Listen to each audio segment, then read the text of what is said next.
In the shadow war between Iran, Israel, and the United States, satellite images are telling a revealing story. According to an analysis by the New York Times, Iran has moved swiftly to restore ballistic missile facilities damaged during its June conflict with Israel, while repairs at nuclear sites struck by Israeli and U.S. forces remain limited and uneven.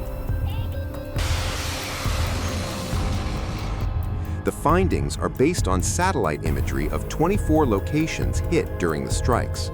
At least half of them show active repair work, but the pace is not uniform, and that imbalance may point directly to Tehran's strategic priorities. Missile sites came first. Within days of the June attacks, construction crews appeared at multiple missile production and testing facilities.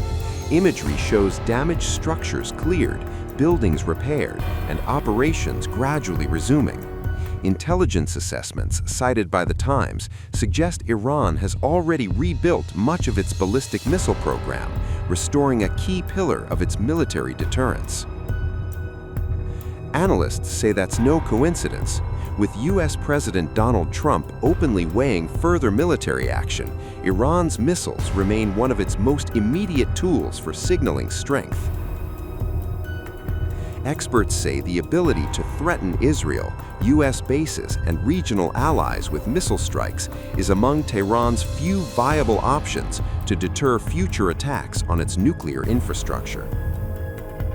But when it comes to Iran's nuclear facilities, the picture looks very different. Satellite imagery shows that Iran's three main enrichment sites, Natanz, Isfahan, and Fordo, appear largely dormant. Above-ground damage remains clearly visible months after the strikes. Western and Israeli officials say there is little evidence that Iran is actively restoring uranium enrichment capacity or advancing nuclear warhead construction.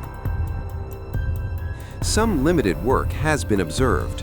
New roofing has been installed over damaged buildings, obscuring satellite views of interiors.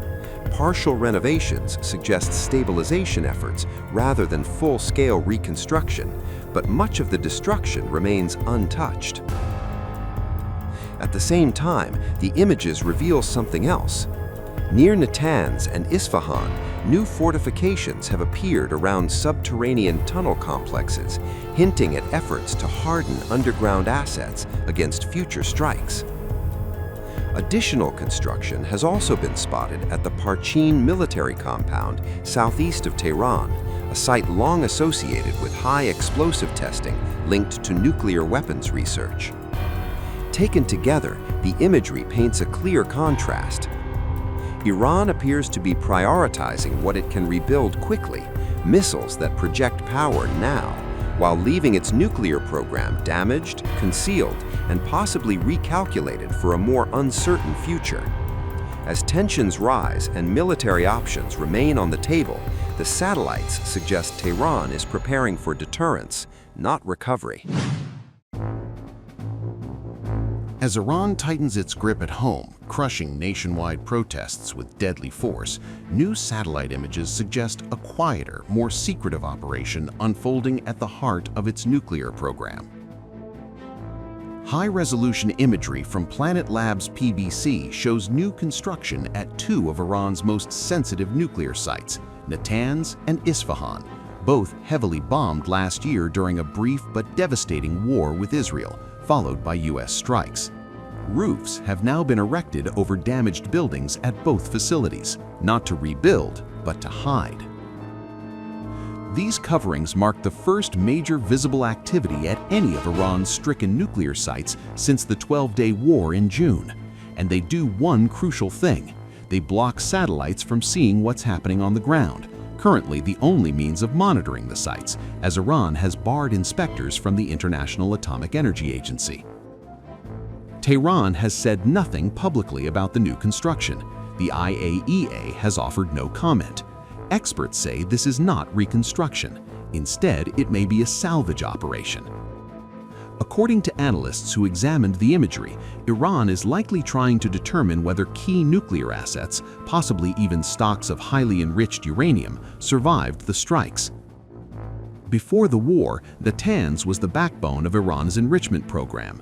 The site housed advanced centrifuges enriching uranium up to 60% purity, just a short technical step from weapons-grade levels. When Israel struck in June, the main above-ground enrichment plant was left functionally destroyed, according to the IAEA. A U.S. follow-up strike using bunker-busting bombs targeted the underground halls, likely finishing the job. Now, satellite images show Iran completed a roof over the destroyed Natanz plant by late December, while its electrical system remains shattered. Nearby, digging continues at Pickaxe Mountain, just south of the Natanz perimeter. Piles of excavated earth are growing.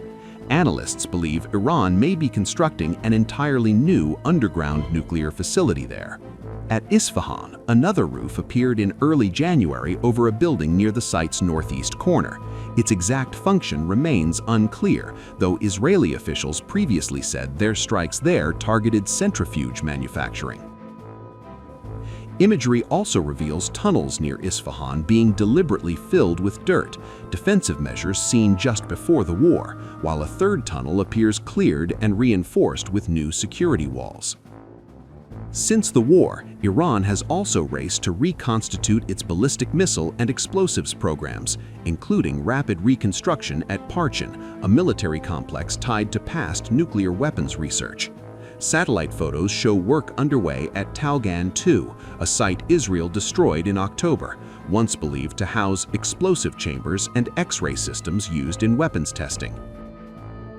As President Donald Trump threatens new military action unless Iran agrees to a nuclear deal and U.S. warships crowd the region, the roofs rising over Natanz and Isfahan send a chilling message.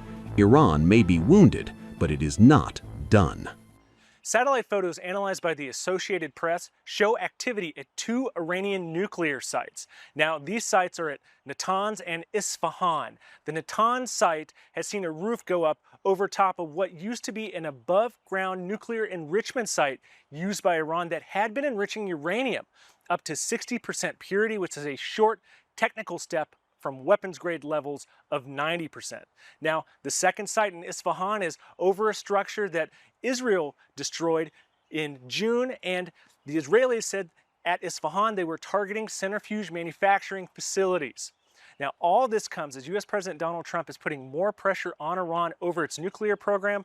That's atop of the threat by Trump to use military force against Iran if it killed peaceful protesters or if it conducted mass executions. Now, already the USS Abraham Lincoln is in the region to carry out potential strikes, and that has seen the Iranians also offer their own threats against America. But this activity at the two nuclear sites seems to suggest, according to analysts, that Iran is trying to salvage what may remain after that June attack, and may be trying to do it without prying eyes of satellites seeing what they recover.